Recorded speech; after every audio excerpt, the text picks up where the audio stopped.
Welcome to Live Music Showcase here on 88.5 WMNF Tampa. I'm your host, Ken Apperson. We are live in studio today with Louis Giler of Discord Theory. How you doing, man? Doing great, man. Thank you so much for having me. Yeah, man, it's a pleasure. It's a pleasure. Yeah, he's going to be playing a whole bunch of music for you. He's got all kinds of stuff going on here in the Tampa Bay area, both with Discord Theory and with FMAM Management. Super cool project that you guys are like the super friends of the music community here in the town. We're trying to be. We'll chat all about that here in just a second. If you're listening live on 88.5 FM in your car, thanks so much for listening. Thanks to everyone who donated in the recent pledge drive. We haven't quite hit our goal yet, so if you still want to donate, you still have time. You can do that right now. Go to WMNF.org and hit the donate button, and make sure you direct your donation to Live Music Showcase to help us hit our goal. Our goal is $1,500. We're at right around $1,000 right now, just over. I think we're at $1,200 right now, so we're not too far away from it. So help us hit our goal. Help us keep the station going. I know that the overall pledge drive hasn't quite hit its goal either yet. So you're not only helping our show, you're helping the whole station. So that's enough about that. What's your first song, man? This song is called Tidal Wave. It's from our first EP that we ever put out. It's kind of about like that feeling of feeling like insecure, like you don't belong, but then having that moment where you kind of realize, well, who cares? Like, I am who I am. I gotta love myself, and kind of becoming the tidal wave that hits the shore. It's, I guess, the big metaphor in it. So, yeah, let's do it.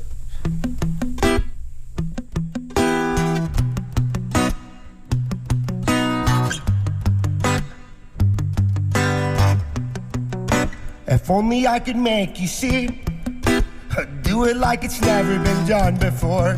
I'm saying things that they haven't preached from the bottom of my heart, and every land between.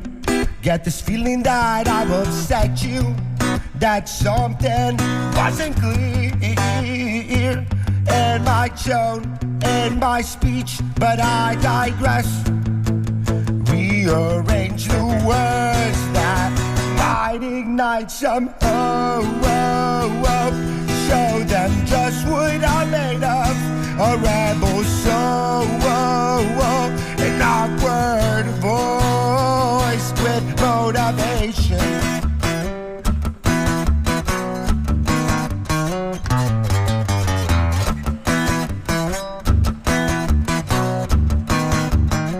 I hear the tapping of feet, just when I thought I was done for, and suddenly they started to sing the words from my mouth and dancing to the beats. If you ever felt like you've been labeled and now can't stand up free, let it go, you join right in, but you just dream that you're the tidal wave that's made its way to show them just what you're made of, and they will run to destroy with aspiration.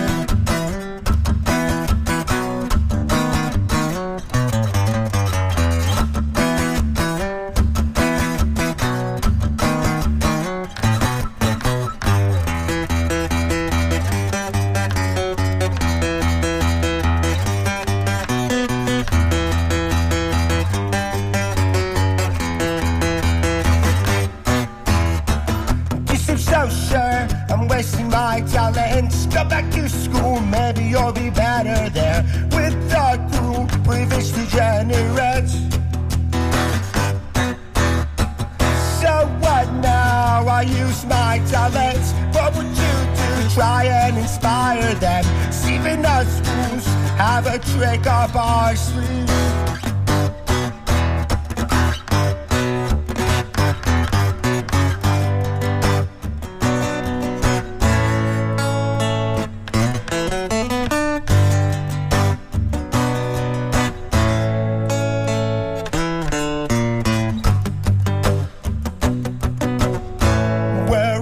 I think I've lost my way. I I keep reverting to this state of repetition where I can't seem to ever break the chains. But if I make it out alive, I'll make you proud by building monuments. And if I die, my last breath will be whispering your name, as if I'd ever speak the phrase. Till then we'll be okay. So go, whoa, whoa, show them just what we're made of with no remorse.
Very cool. Very cool. I like it. I like the kind of pop punk vibe that we have going on here. Thank you. Yeah. There's kind of an accent to it. What's your next song called? This one's called Shipwreck. Yeah. Yeah. So so my accent, just real quick, I'm actually from Ecuador. If you didn't know, I Sure. remember we talked about that last time. But with my band is definitely a lot of pop punk influence. But yeah, this one's actually the only real acoustic song that we ever recorded. Yeah. But this one's actually a really special one to me. Not only it's a very personal song about like my own struggles with my musical journey, but it's also the last song from our album, and the lyrics are very inspired by like each of the songs of the album. So it kind of is almost like the epilogue to the album as well, and really rounds out like the full vibe and the sentiment of it all. So without further ado, this one's called Shipwrecked. I'm going down. I'm shipwrecked at sea and all out of luck, but the voices in my head, they tell me, boy, you can't give up.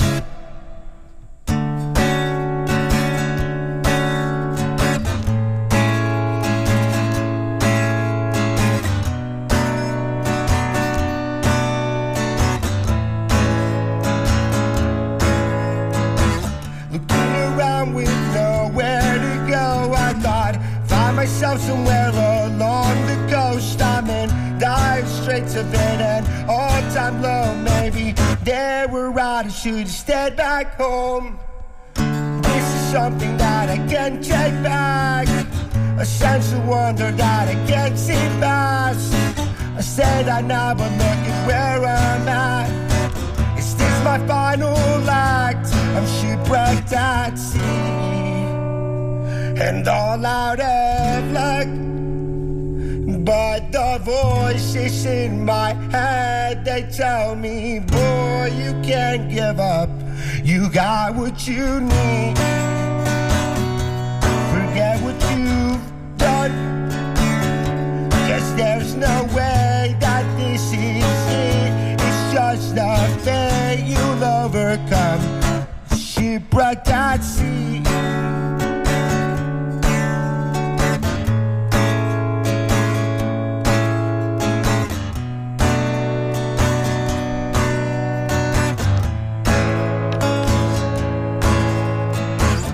There's a piece of me left to drift in a constant battle with my destiny versus the person that I believe I can be. Clearly, it's about time that I made my peace.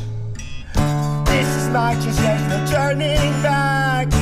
I see an opening I must attack. A burning light leads me out the dark. This is my final arc. I'm shipwrecked at sea and all out of luck. But the voices in my head, they tell me, boy, you can't give up. You got what you need. Forget what you've done. There's no way that this is it. It's just a day you'll overcome. Shipwrecked at sea, feel the waves crashing over me. It's getting hard to breathe, and I don't think that I'll survive. In this moment for your hands I reach. Are you there, darling? 'Cause I swore I'd come back alive. Or did I lie? Going down, I'm hopeless and drowning in an ocean where I left all of my problems behind me. In a desperate attempt to build myself back up from nothing, I'm going down, down, down. I'm going down, down, down. I'm going down, down, down. I hear a symphony of sounds as I'm going down, down, down. I refuse to drown, drown, drown. Thank you. Louis Giler of Discord Theory here on Live Music Showcase. You know, when you're listening to this show, you can listen to it in a multitude of different ways. You can hear it live on 88.5 FM. You can hear it live on WMNF.org. You can watch it live on our live stream on Facebook or YouTube. On Facebook, just search WMNF's Live Music Showcase. And on YouTube, just search WMNF and you'll find us. If you're in the live stream right now, hi. Thanks for watching. Leave a comment. Hit the share button. That's the only cost of entry for the show. Let's get Louis and Discord Theory a bigger audience. I'd like to make that happen. I appreciate that, Mike. For sure, yeah. So before we jump into the next song, what do you guys have coming up that you're really excited about? We got tons of stuff coming up. We're about to go record some new music, which one of the songs I'll be playing on a little later today. So, you know, that's always exciting. We've kind of been taking our time a little bit with these couple of songs, kind of make sure they're really perfected, that we're leaving no stone left unturned, you know what I mean? Mm-hmm. And so yeah, and then we got a few shows. We're playing a lot of festivals this summer, so that's really exciting. And that kind of stuff, trying to plan some more tours, keeping the ball rolling, you know. We've been really fortunate to have a pretty successful ride so far in our career as far as things go here in Florida. So, you know, we're just always trying to figure out how do we keep it going? How do we be better musicians, better performers, and make better music? So I love it, man. What's the next song called? This one's called Stranded. It's another one of our full length. This one is kind of about that, like, never giving up feeling that you have to find in yourself sometimes, no matter, like, whether it's, like, your closest friends or your family or, you know, even a stranger maybe telling you that you're not doing what you're supposed to, but you feel it so deep in your heart that you just have to. So it's called Stranded. It's about, like, you know, when you feel like you're stranded with these emotions, but, you know, you got to get off the island.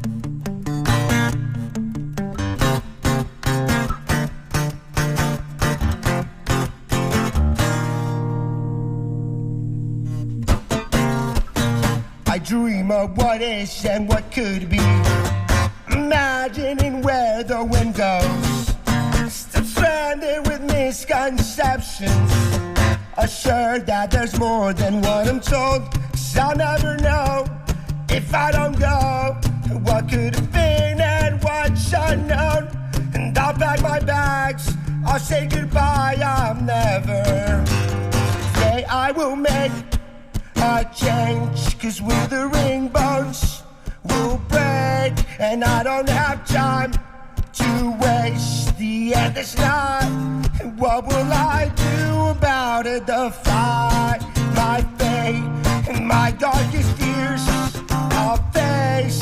Maybe I just can't wait. I'm starting now, there's nothing you can do about it. Set sail across vast and soft ocean on a raft that I build in my own hands. When against my loved ones' wishes, I hope that one day they'll understand. I'll never know if I don't go what could have been and what's unknown. And I'll pack my bags, I'll say goodbye, I'm never. Today I will make a change, 'cause withering bones will break, and I don't have time to waste. The end is not, what will I do about it? Defy my fate, 'cause my darkest fears I'll face. Maybe I just can't wait. I'm starting now, there's nothing you can do about it. Here comes the storm, I've avoided for so long. The hands on deck, no matter what it takes.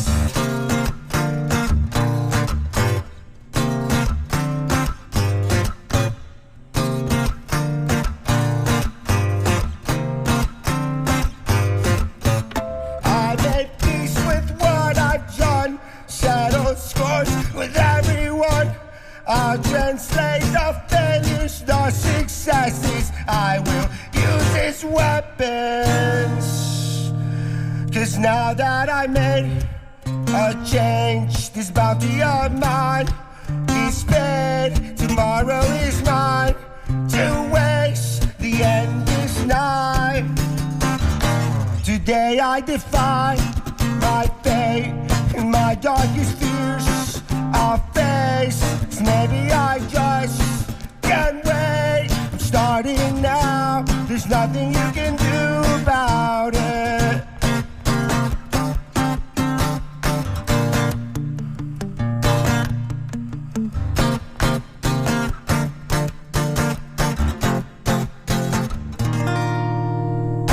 Thank you. Louis Giler of Discord Theory here on Live Music Showcase. So I have, well, there's a ton of things we can talk about. For starters, I'm very curious about FMAM, which initially I thought was Florida Man Management. That would have been good though. Florida Maverick. Florida Maverick. Yeah. Yes. So, I mean, that kind of just comes in how we're really trying to do something different, not just with the management, but with the bands we work with. Yeah. And, just trying to be Mavericks in the scene and just do something different. It's also inspired by my business partner, Tom. Tom DeGeorge, owner of Crowbar. Shout out to him and my other business partner, Randy. And one of his close friends that passed away, that's part of the Neva and the Detour stuff. And he had a brand about Maverick. And then so we kind of used that as an homage to him as well. Very cool. Very cool. So I know that several of the bands on your client sheet are bands that we've had on the show here. You have Bangarang, obviously Discord Theory, Holly Glenn, I think is another one. Who else? Is Christopher James on your roster yet? Spoiler alert. Oh, really? Yeah, so I guess this will be the first that people can find out, just since it's already brought up. But yeah, we are working with Christopher James. He's a new addition to the roster. Okay. But the original roster was Discord Theory, of course, Holly Glenn. We got Bangarang, which you also mentioned, but then we got Peace Cult, Pilot Jones, Hovercar, and then a couple more surprises that I can't talk about. Love those guys. No, I genuinely love all those bands, and I played with shows with every single one of them. They're genuinely some of my favorite bands musically and as people in town. So it's an honor we're being able to work with them and having them trust me and Tom and Randy and their musical journey, Yeah, and I mean, so the interesting thing to me about that is that now now you're a manager and you're a band leader. So you're kind of on both sides of that curtain. And that's a unique perspective to be kind of like in between. And I kind of know that to a degree as a former booking agent. Yeah.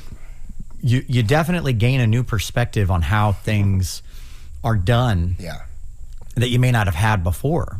Yeah. So like what could you give me an example of, one of those changes in perspective for you? I would say definitely like a lot more about the courteousness and about being a team player and how hard it is for some of these touring bands to get out here and all that stuff. And I don't know, just how much we need to be a team and we need to do it all together. And sometimes there's a lot of attitudes and a lot of people trying to be picky. And I don't know, I guess the original question was like, what was the original question? Well, what's your change in perspective? Yeah, I guess just understanding that a little bit more. And I was already like the manager of my band, so that's kind of where it already started. I'm sure it's managing your own project as well, you understand. So that's kind of where I got into the business side of stuff, and I just really found out that I enjoyed it. Yeah. Like didn't seem like work to me. Just like, I love when a plan comes together. I love when a cool show comes together and everybody's having a great time.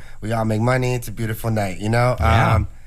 But more recent perspective, I guess, and that is just as far as like managing bands, it's how it's different for everybody. Everybody has their own like journey and their own way they like to do things and things that they feel comfortable with, and that in the personal band aspect, but then the other stuff I said in the wider range. Sure, yeah. And I mean, musicians at large, we are not known for our organizational skills.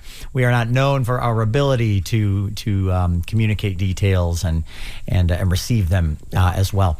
And so that's always a huge function of being a band manager. Yeah. For sure. So that you can, as a band, if you have a manager, now you can say, okay, all of that like analytical stuff, all of that organizational stuff that we know we need to do it, we can kind of offload that part so that we can create more space in our brains for creativity, for being artists, for being creators.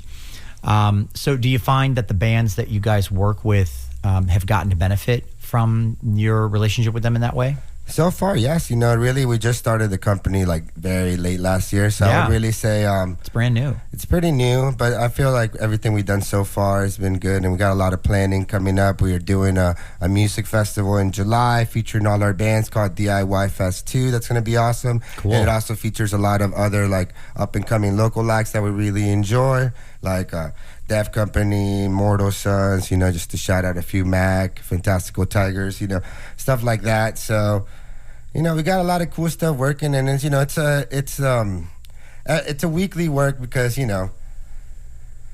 want to make everyone happy, but we're all adults and we all have lives. So it's like we all have these goals, and sometimes it can get like, oh, we want to do this and we want to do that, but maybe the timing isn't right or the financial situation isn't right yet. Sure. So it's all about kind of figuring out how to get that and make all of that work, which I guess is the toughest part.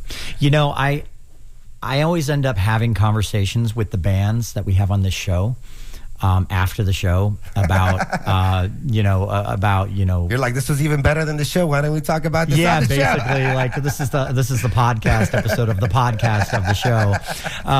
But we end up talking like as we're packing up, as things are ending in the show, and I inevitably always kind of switch into agent mode. And they'll share that we're releasing a new album next week, and why didn't we talk about that on the show? Or why don't we talk about that? This is a prime opportunity. Little things like that. It's very difficult as a band to keep all of that in perspective amidst all of the other elements of being in a band. Just all of the responsibilities of a manager that fall underneath that singular hat. There's 5 or 6 other hats that a band either has to wear or needs to delegate to. There's law, there's the legal part, there's the touring part, there's the booking part, there's the scheduling part, there's the handler part. I.e. when they're out on tour, making sure that they can behave themselves, and if they can't, having someone with them to help them behave themselves. And even just having a manager doesn't just like automatically fix all those problems. 'Cause No. a lot of the stuff you have to do your own. It's like I can't just come in and do your paperwork for you, or like I don't know, or it's things like that. So I love helping people find their purpose and kind of become a better version of themselves, and kind of like, for whether it's sometimes hard or easy to kind of like critique yourself, but just kind of take a personal look and to look at our strengths. I mean, this is something I do with my band and conversation I have with my band as well, but like to look at what your strengths are as a person, as a musician, and how do we make those shine and put those as the front force of the band and your project, because that's how you really connect to an audience, in my opinion. Sure. So, I mean, as a band manager, for any bands that are listening out there that are like, ooh, I wonder if I can lock them in as my management. What are you guys looking for in terms of bands? Because, I'm sure your inbox is full of people. It is. Yeah. Right now we are kind of full. Sure. But for the future, we are definitely, we want FMAM to be something that is a huge part of the Tampa legacy and the part of the Tampa music scene for the future, and something that young musicians can look and aspire to become a part of. And what was the question again? I'm sorry. I had to do my build up to my answer. And I was like, what was the point? No, that's okay. So I was saying, what are you as a manager looking for in a band? Yeah. What can or I guess to rephrase actually, what can a band or musician do to set themselves up to be desirable for a manager or a management company? Number one, just do things differently. That's something that I personally look for. Uniqueness. Yes. Sure. Other things like know how to be a professional. That's something that goes a long way, especially for Tom and I. Well, for all of us, but especially for Tom, I'll say. As far as like, being a professional on stage and behind the scenes, whether that's on social media, doing your loadout, any of that stuff. But people that care about the music scene and about shows, that's, I would say, probably the biggest thing we care about, outside of just like being a great musician. Somebody that has a genuine passion for the whole scene, not Sure. just their music and their art, but like comes to shows, talks to other bands. That's what I look for, especially too as an event promoter as well. It's like, who's coming out to the shows, who's mingling, because that's how I made it, wherever making it is for me right now, But since I was like 15, 16 years old, I would just go to shows. I would meet everyone. I would try to talk to whoever band members would talk to me, and I don't know.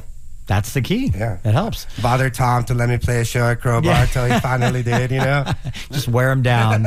That's one of the key strategies to be a successful band. Just There's wear a 'em balance. down. There's a balance, though, because then you can be annoying to people. Oh, yeah. So there's like a smoothness to it. Hey, bud, just poking you again, just real quick. So if you're just joining us, we're live in studio with Louis Giler of Discord Theory, Tampa's local. What would you call yourself? You got emo, screamo, pop punk. A little bit of all that, a little bit of indie. We even have a Indie, little for bit sure. of rock and roll in there too. My main thing, as far as like our genre or our sound was to kind of put all the types of music that I and the rest of the guys in my band, shout out to Steven, Anthony, and TJ, really enjoy into one like weird soup, because I'm just personally, I listen to a lot of music, so I just kind of get tired of hearing like the same 5 type of rock bands, So Sure. it's like, but how do you reinvent the formula when everything's already been done? So I guess my solution to that was like, why don't we just throw it all in the pot? And then I feel like it creates really unexpected music where it always catches people off guard, hopefully in a good way. I think in a good way. But, so yeah. Absolutely. I love that. All right. So real quick, before we keep going. Yes. We have hit the halfway point of the show, which means it is that time again. It's the AMA, Ask Musicians Anything segment of the show. It's your chance as listeners and as viewers, if you're watching the live stream, to call in or send us an email with any questions or comments that you might have for Louis, for Discord Theory, for FMAM. You can call right now, 813-239-9663, and our board op, Charlie, will take your questions and comments. He'll send those over to me, and at the end of the show, I'll share them live on the air with Lewis here. So again, that number is 813-239-9663, or you can send us an email, dj@wmnf.org. Or if you're watching the live stream, hey, just leave a comment. You can leave a comment right now in the comment stream feed, whatever you want to call it, and we'll probably read them out right as you do it. I like doing that. I like doing them, real time. So real quick, let's talk about Tom DeGeorge a little bit, because you getting to work so closely with him have, I would imagine, probably a great perspective on who he is as a person. For those of you who don't know, Tom DeGeorge, owner of the Crowbar, which is a Tampa Bay and Tampa Bay market staple in the music scene, a crucial element of the Tampa Bay music scene ecosystem. He is also a major champion of not only the Tampa Bay music scene and local independently owned music venues. He's also a huge advocate and champion of national independent music venues nationwide. He's actually part of that organization, NEVA, which I think found its inception during the COVID lockdowns. Pandemic, and there were the ones that got the Save Our Stages Act going and funded all the venues throughout that hard time. And, most of them got to survive a lot of that because of that. Unfortunately, a lot of venues are still suffering because even that doesn't help the state of the music scene right now, because it's not just like, a middle-sized club kind of thing. It goes from down to up, all the way up. All artists except like Taylor Swift are struggling. Even Justin Bieber is freaking struggling right now. He can't sell out stadiums, Yeah, so,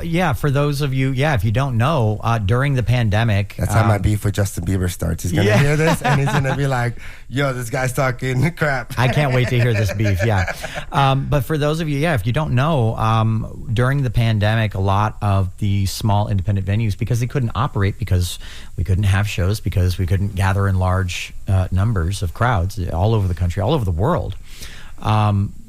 So they were struggling to stay open, to stay open as businesses, and an organization, NEVA, came along and essentially lobbied with Congress for a very long time through a lot of blood, sweat, and tears to get the Save Our Stages Act passed to provide some relief funds for those businesses that were kind of slipping through the cracks with all of the other, support that was going out across the country for those venues. And it's a big part of why a lot of those small independent venues get to say that they're still open today. Now, Lewis made a good point. A lot of them didn't get to stay open. Even with that help, they struggled too much. They ended up closing. Happy to say that Crowbar is still open and operating for the time being, at least. But my favorite thing about your management company and the fact that you guys got Tom DeGeorge on board, or he got you guys on board. I don't know how it happened, but he's known for a couple of things in the scene. He will always tell you exactly what's on his mind. He can be terrifying at times, but he seems to operate with absolute integrity. In other words, if you piss Paul off, I'm sorry, if you make Tom mad, if you make him mad, it's because you're operating outside of integrity or moral fiber. I've never seen him get upset with someone over something that was unreasonable for him to get upset about, So all of that to say, that's such a crucial element in that industry is integrity. And the bar is pretty low. The assumptions that bands and musicians will make about managers and agents and all that, it's like they don't operate with integrity. They operate like mercenaries. It's true. So it's pretty cool that you guys are working with Tom. That Tom's working with you guys, and then Randy Ojeda of Ojeda Law Group. He's an entertainment lawyer. So he's an entertainment lawyer. To me, he's like the secret weapon that I don't think everyone's even, including myself, really utilizes that well yet. But it's so handy to have an entertainment lawyer basically on deck, to help you out with contracts, making sure your stuff is getting licensed properly and all that stuff. But I really proud of this team, and to bring it back to Tom, he has been a huge mentor to me, not just with my band, but me trying to get involved in the music industry side of things, in the music business side of things. So kind of how it all started, to answer your kind of offhanded question, is I've been doing events through my formerly called Healthy Phoenix Events, when now I called it FMAM Events, just to put it all under the same branding, for a couple years. A lot of thanks to Tom helping me, giving me a place to put on cool shows. But I was just kind of talking to him about how I really see myself more as a manager than necessarily a booking agent. I love putting on shows, but at that point I was already helping my friends in Holly Glen out a lot on the back end, and, you know, giving them ideas with their social media, or just like, you know, band business ideas. I don't really like think that I have the whole puzzle solved, but I do think that I've taken a lot of time to observe and learn about the industry to kind of help people have a better placing than just coming in cold, and at least give you like the 101 of where to start to have a somewhat successful career, like I believe I've had so far. So I love that. That's I love what that. I've been trying to show. Well, so okay, so pretend like I'm a new band that is clueless. They have good music, but they just don't know where to begin as far as like taking their career, I guess, and actually launching it. What would you say a young band who is just starting out, who has a great sound, but nothing else in terms of the business side of things? What's the first thing they should probably do? Have an objective look at like what they want the purpose of the band to be. And I know that sounds kind of broad, but no, I get the purpose of the band is huge. Whether it's to be fun, or you have a cause that you're fighting for, or, you know, you're a party band, understanding what your purpose as an entertainer is, I think it's a huge first step. Because then once you get to that, then you take it into branding, where you start talking about, okay, so what's our image going to look like outside of the sound? You know, it all derives from the sound, but, you know, these are the steps that you should look at afterwards. Yeah, you know what? That's brilliant. It's brilliant. And because you think about how most bands start. It's a couple of friends that know how to play their instruments. They get together, they hang out, and I wrote this song, you know. Well, that's amazing. I love that. Well, I wrote this song. Oh, wow, that's cool. Next thing you know, you're rehearsing each other's material. It tends to grow very organically, which is beautiful, and that shouldn't ever change. But I think you're right. At a certain point in that development, you kind of have to step up and say, okay, you know what? We want to do more than just play in our garage or on, you know, our friend's lawn, and we want to actually do this thing.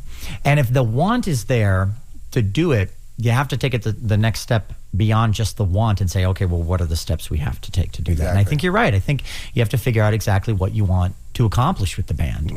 You know, do you want to, if you're a band out there listening right now, think about your band right now. Think about what you actually want to accomplish with it right now, what you want to accomplish with it in the next 6 months, what you want to accomplish with it in the next 2 years.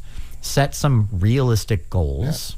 What you want your shows to look like, you know, like, and then how do you make them look like that, you know? And be detail oriented. Be crazy about it. Be neurotic about it. What are we wearing? Yeah. Where are we standing have no on idea. stage? We send in Discord theory. The guys probably hate me for saying this, but we send each other all our outfits the night before. You have to. Yeah. I know it can seem not important, and you want to just be like, oh, all I care about is my art and my music, but the whole image, it's called show business, so you're entertainment business, so you're an entertainer at the end of the day. So when you're on stage, you're putting a package that you're like, for the next 30 minutes, I'm supposed to be entertaining you. Whether that's making people cry, making people mosh, making people dance, whatever the form of entertainment it is, you know, how do you perfect that, you know? And that can sound to the artist, musician, that can sound kind of vapid, right? That can sound a little like empty, but the point of it is that the function, the utility of entertaining is connection, right? If you're entertaining them, you're not just entertaining them the way that you're entertaining them when they're sitting at home on the couch watching television, you know, eating bonbons or whatever, popcorn if they're, you know. No, people come to a show to feel something. They come to a show to feel something and to connect with not just the band, but everyone around them too. It's connection. It's you can feel it in the air, according to me. Truly. That's, like, it's powerful stuff. Truly. So that's the whole point of entertainment. Like, that's the whole thing. That's why we do what we do. Yeah. So, and the details are everything. Think about, the last time you went to a concert. And what do? Are you standing there staring at your phone the whole time until the band comes on playing, and then you're just listening to the music? No, you're walking in, you're looking around, you're looking at the stage, you're looking at what they have on stage, you're looking at everything. You're noticing the details. So if you create as a band the details for people to notice that makes sense with the band, now you're kind of telling a story. You're giving them a reason to invest. And I promise at the end of the day, like, bringing back to you, like, it might seem a little shallow, like, once all these things are executed, I promise all my friends listening, like, it really, like, gives you, like, a full euphoria of, like, reaching that physical, like, creating reality of your mind with your performance. It just creates this huge euphoria that I'm sure all you musician friends can hear. But the more you work on it, like, I'm just guaranteeing it for anybody doubting it stuff, it really just does elevate your show, elevate how you feel about it, elevate how it hits people. Like, just think about it in the way, like, there's that one person that didn't come for your band at the back of the venue, and then you get them dancing by the end of the show, Like, imagine if you can do that with a room full of 300 people that never heard your band. Yeah, absolutely. Absolutely. And that's the whole thing. That's what you want to do. You play the gigs, and you gain the fans, and you play the gigs again, and you gain more fans, and you bring the ones that you gained the last one to the next one, and you just build and build and build and build, and all the while creating music that means something to you, that you love, that you can share that love and that meaning with everyone around you. And the bigger audience you have, the more you get to share. The more you get to share, the more you get to feel that. Yeah. You get to feel that reciprocation in the audience. It's a cool feeling. If you're just joining us, we are live music showcase here, live in studio with Louis Giler of Discord Theory, Tampa band. And when's your next show, by the way? So we do have a show tonight. We're playing with this really cool Blink-182 cover band called Blink-182, taking it back to the 90s kind of days. But Blink-182 is actually probably my all-time favorite band growing up. Speaking of that feeling, they were the first band that I ever saw, even just on videos on YouTube, that were like so much fun at their show, and everybody was having such a good time that I was like, that's what I want to do with my life. And that really stuck with me. And obviously there's been plenty of other bands that really struck a chord, like Bayside and The Deer Hunter and Pierce the Veil. I love a lot of those bands, but Blink-182 will always just kind of shine at that, giving me the inspiration to, like, want to be a musician. And, like, look how much fun and how cool it is. They're just having fun. They're not even that good, like, they're messing up all over the place, but no one cares because they're having the time of their life, and the whole crowd is having the time of their life. And that's something that I really like to bring in my music, and except with a little bit more of that feeling of self-inspiring hope, but definitely that fun vibe as well. And to bring it full circle, I think it's really cool. Some people might be like, opening up for a cover band, but not only are these guys top of the line, like, they sold out House of Blues Orlando like a few months back, but it's a cool moment for me in the sense, like, it's the closest I'll get to opening up for Blink-182, at least for now, Yeah, just for now, right? Yeah, absolutely. Do you want to play that that Blink song you have? So, I'm not going to play this tonight, all right, Blink-182, don't get mad at me. But it is, like, my own rendition of one of my favorite Blink songs, I Miss You, and I kind of do it my own way.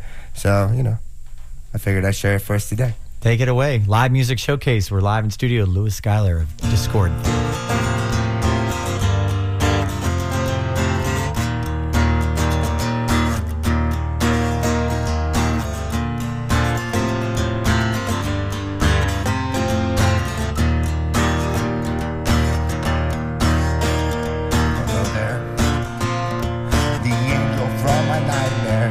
Shadow in the background of the morgue, the unsuspecting victim of darkness in the valley. We can live like Jack and Sally if you want, where you can always find me.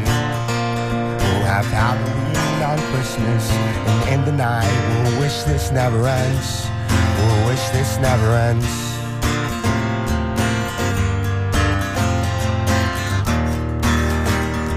I miss you, miss you.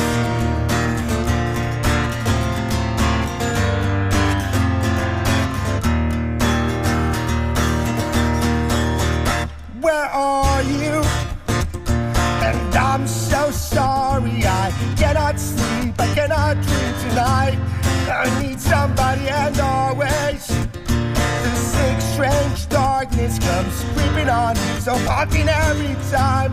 And nights I said I counted the webs from all the spiders, catching things, anything there inside, like indecision and call you.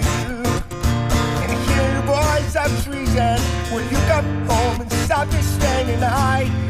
Stop this standing, don't waste your time on me. You're already the voice inside my head. And don't waste your time on me. You're already the voice inside my head. And I miss you.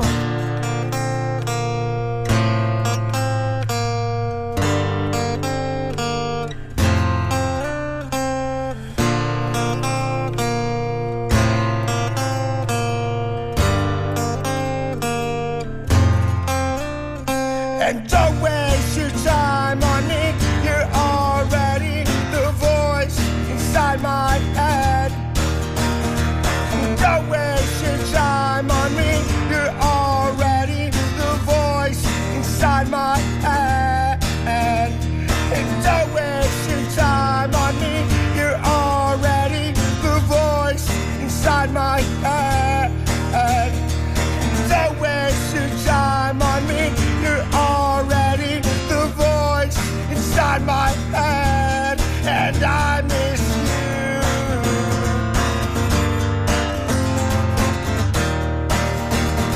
And I miss you.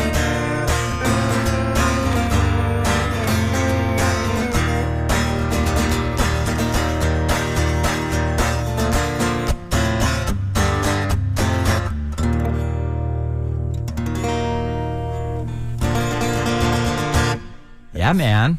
This Giler of Discord Theory playing Blink-182's I Miss You. One of my favorite sounds. The thing with Blink-182 too is hard, especially with that one, to like acoustify it, because it is on acoustic, but it just does that kind of like weird vibe. So I was very proud of that rendition. Yeah, it's cool. I carried with me for a long time. Yeah, it's a good song. And I mean, that whole album, that was kind of like their relaunch album, back when, My personal favorite, though. I think so, too. Yeah, mine, too. It was a little bit more more mature. It was. In terms of the way that they recorded it. I know that they rented like a mansion. And they used that whole space. And they did things like they wrote like pretty much all of it in the studio. Right. And a lot more like post-hardcore and post-punk kind of vibes on there too. I really enjoy that album. Obviously, I love the more funner side of Blink, like I was talking about earlier. But that album was just like the right time, right place for me, where it's like, wow, this is like what music can really like sound like. Yeah, I agree. And I mean, at that time especially, rock music, alternative rock music, all of it, it was coming out. It was very, very heavily what we as musicians refer to as like overly produced, in the sense that like, every band at that time was kind of running into the problem that the Beatles eventually ran into, where they were like, the sounds that we're creating in the studio, we can't reproduce this live in a cost-effective way. We can't bring a full orchestra with us, that kind of stuff.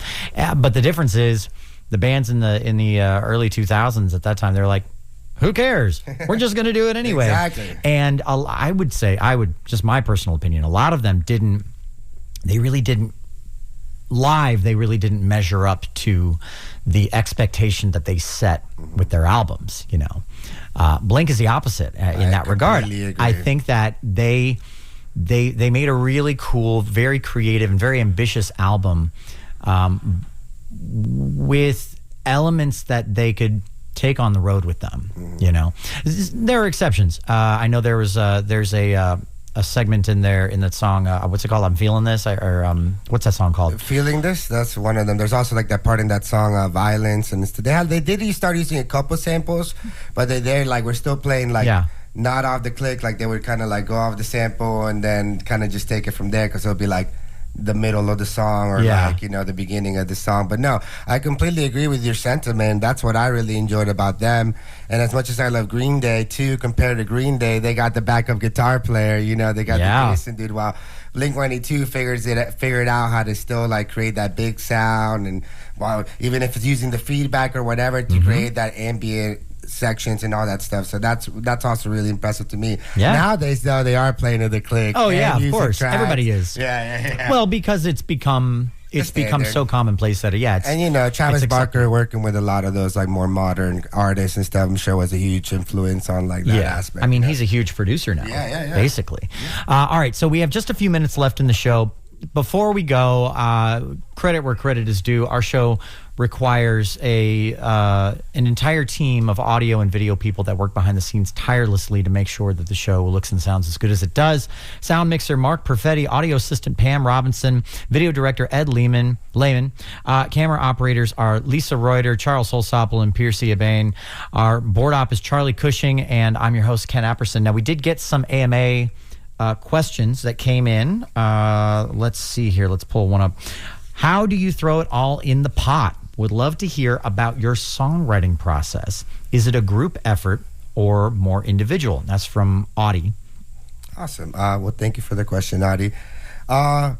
It definitely usually starts with me having like a foundation of the song, like whether it's just like the simple guitar and like the vocals.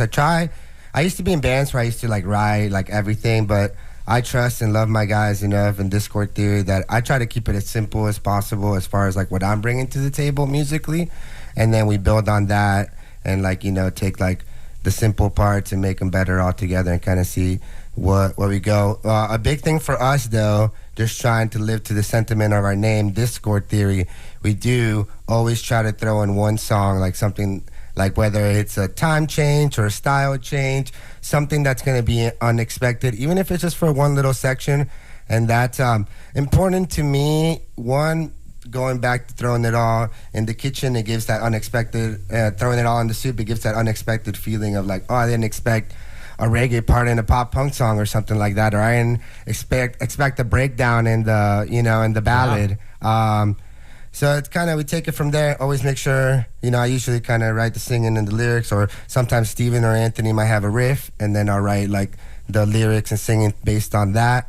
And then we just build it all together, Sure. I love my dudes and I trust them with all of it. So we have a comment here. This was from a listener from a text message.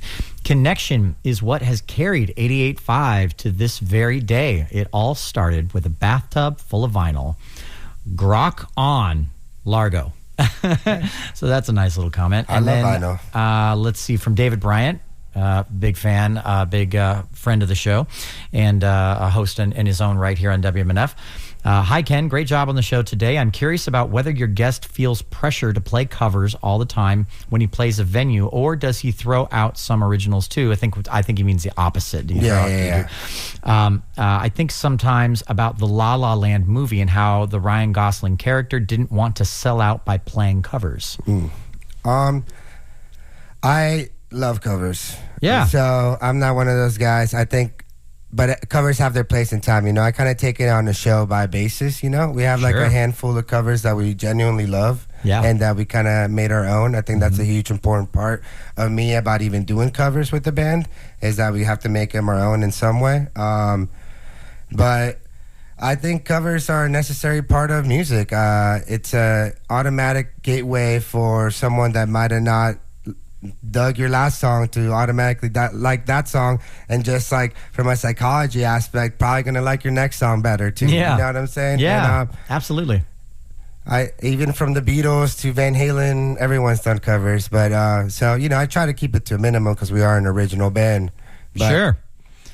I think they have their place and their time. So that's our show today. Thank you so much for listening. Thanks so much for watching on the live stream.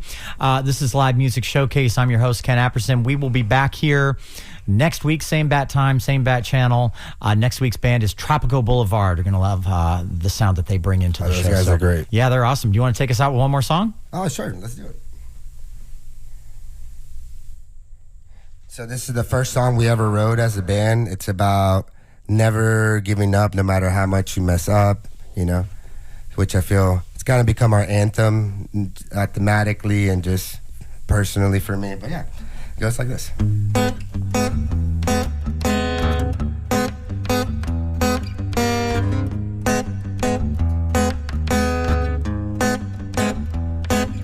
Well, I messed up It's what I do best. In the size of the challenge or the length of the test, or was I set up? Is this just what I do? And this it's so wrong to live on the edge, walking this tightrope just seconds from death, and I'm a wild card. This walker's gotta prove what he was born to do. This is WMNF Tampa.